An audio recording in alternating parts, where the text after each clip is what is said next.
Welcome to the Miro TV. We offer you news, local, national, and international, on politics, religious, and socio-cultural events, project work documentary, live documentary.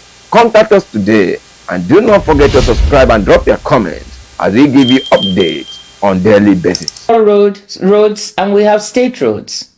The federal government has privatized electricity generation and distribution, yet things have not really improved as much as we would like, because of discontinuities in the system. But I see this privatization as an opportunity Southeasterners can seize to improve the situation in the region. One of our foremost citizens, Professor Barton Naji, has already shown what one man's ingenuity and drive can do. He may not have got it all right, but he has shown how we can try to solve some of our problems in the power sector. Now that the world is moving to renewables because of climate change, we also have the opportunity to move to off-grid solar solutions for our rural areas, while still looking to see how we use our gas for urban and industrial purposes. The Rockefeller Foundation in New York, together with some partners, is working on solar and battery storage solutions that can attack energy poverty in developing countries. They are looking at working in Nigeria. Can we attract them to the Southeast? Let me dwell on a few other opportunities we can seize to develop economic activity in the region. Our biggest resource in the Southeast is our human resources. Ndị Igbo dị entrepreneurial. Anyị ma alụ ọlụ. Anyị ma ịzụ afịa. Some of the biggest entrepreneurs and industrialists in Nigeria are Igbos. Many micro, medium, and small enterprises that thrive in Nigeria, West Africa, and elsewhere are run by Ndibo. Have you ever been to the market in Niger, Burkina Faso, Cameroon? I have. And these places are full of enterprising Ndibo. Then I ask myself, why is the Southeast looking so shabby? Why is our wealth and industry, apart from Aba and Nnewi, not so visible here in the region? How can we harness this entrepreneurship even better at home? Beyond Innocent, our wonderful brother, and a few others, can we get the several billionaires we have to invest more in the Southeast so that we can create decent jobs for our young people right here? Can we get beyond our individual beautiful mansions in our villages to make our Landibo lovable and livable? How can we have an apprenticeship model that a scholar recently described as, quote, the largest business incubator platform in the world, with apprentices emerging with skills, experience, and also startup capital, close quote, and still see our young people desperate on the streets of Onitsha, Lagos, and every small and large city in between? I want to suggest right away that we convene a Southeast Investment Forum, not for people from outside the region or abroad, but for our own Igbo business people. In this forum, we should examine what is blocking greater investment in the Southeast region and what we can do to lift these blockages. Only after this should we do a Southeast Investment Forum where we can attract outside foreign investors. Let me use this occasion to also let you know that yes, there are investors that can be attracted. This is a very important moment in the world where investors abroad are seeking to diversify their supply chains due to the vulnerabilities they've seen as a result of the pandemic and the war in Ukraine and the ravages of climate change. Certain supply chains are being considered. Pharmaceuticals, for example, fertilizer, labor-intensive industries, and yes, technology. The question for us in the Southeast is, can we attract any of this supply chain diversification? Technology is where the world is moving to. Artificial intelligence is what the world is talking about now, and it is exploding. We already have so many of our young Southeasterners involved, from fintech to electric motorcycles. From where I sit at the WTO, we can see that technology and digital are critical. The fastest growing segment of trade is digital trade, especially digitally driven services trade. When I talk about digitally driven services trade, this means anything from streaming music and movie services to delivering accounting and backup medical services. Digitally delivered services trade is growing at 8% per annum compared to 5.6% for goods trade. We have the human resources, the trained professionals to benefit from digitally delivered services trade. We also have the creative industries, film and music, centered in Onitsha and elsewhere, that can become part of this trade. What we need is to build a digital backbone in the state, either through cable or satellite, to provide the appropriate digital infrastructure. This kind of investment is better done at scale. So I hope, Excellencies, that you can get together to figure out who to approach and how the supportive policies can be implemented to attract this kind of digital infrastructure investment. Digital trade for micro, medium and small enterprises, online education, health and accounting services can provide good jobs and incomes for our young people. Enugu is already becoming something of a hub for tech and digital in the region. I wonder whether we can build on this to develop our own Enugu Valley, as I know other Nigerian states are working on their version of Silicon Valley, California. Regarding pharmaceutical supply chains, the Federal Minister of Health, Dr. Mohammed Pate, is working on this to attract this supply chain to Nigeria.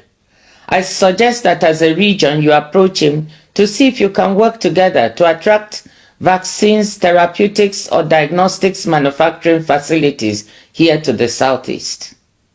Aba is already a manufacturing hub along with Nnewi. What goes on in Ariaria industrial market, despite the infrastructure and other challenges, never ceases to amaze me. They can label what they produce made in Italy, made in Korea, made in Japan, but the truth is, it's made in Aba. I know Governor Abia has his sights set on trying to improve what is happening and improve the environment for those working in Aba. Again, can we all work together to build up and build out both Aba and Nnewi as industrial hubs? But let me say there is no reason why factories can not also be located in Owerri and Abakaliki. Let me touch on another important resource we have that we can make better use of. That is the large Igbo diaspora. I was surprised when I took an informal poll of a gathering of people in my village, Umodisi Ngwumuahia, to see how many families had at least one member in the diaspora. Surprised to find that almost everybody put up their hands.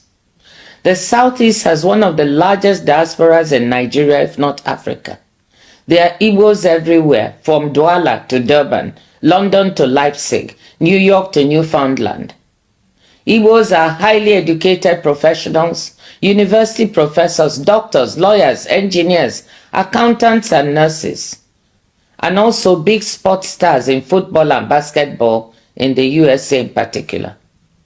All are willing to support the development of the region if they could find a stress-free way to contribute, and I mean stress-free. Drawing on these diaspora resources, there is no reason why the Southeast could not become a service hub for education or health in the country and the region. Let our professors help develop high-quality schools, and universities, building on education investments already happening in the region to attract people beyond the Southeast. And let our diaspora doctors build up specialist hospitals that can draw people from other parts of Nigeria, West and Central Africa and beyond. I happen to know that many of these diaspora doctors would like to help. My husband is one of them. It may sound far-fetched, but I'm convinced we can make the Southeast a services hub for education and health services. We can also draw on the diaspora for financing. I don't know how many of you recall that when I was finance minister, Nigeria floated a diaspora bond of $300 million, a first for the country. Drawing on the resources of our diaspora, though we also opened up the bond to other investors, we were able to attract hundreds of millions of dollars. Now, the World Bank has recorded almost $21 billion in remittance flows to Nigeria in 2022. about the largest remittance flows in Africa.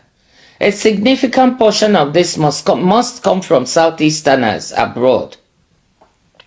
Most of this comes in to support consumption and some forms of investment at home.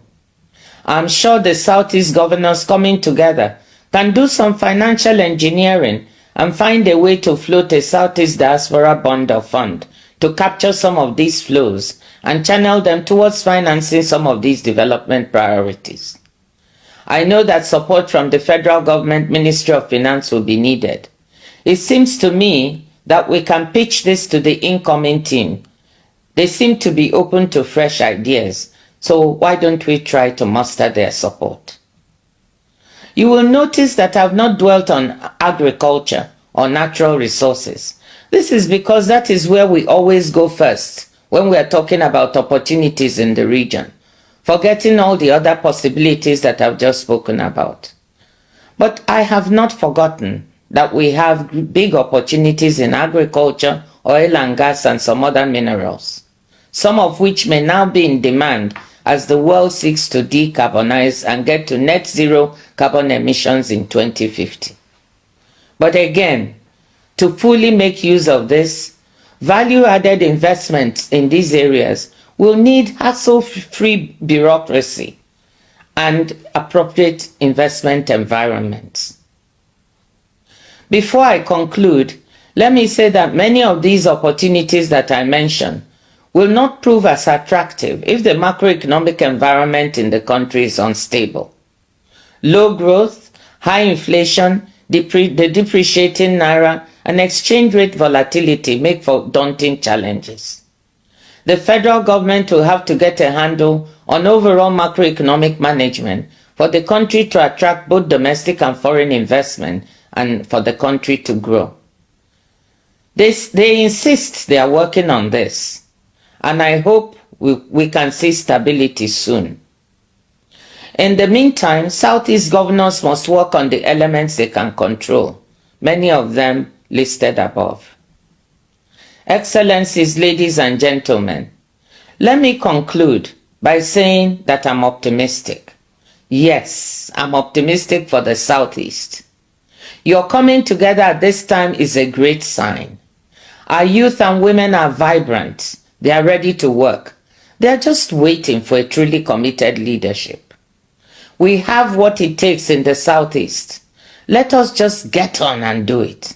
Igbo kwedu. We offer you news, local, national, and international, on politics, religious, and sociocultural events, project work documentary, live documentary, and lots more. Contact us today and drop your comments at the comment section as we continue to give you updates on activities across the nation. I am Mbam Sylvester, the Mirror TV.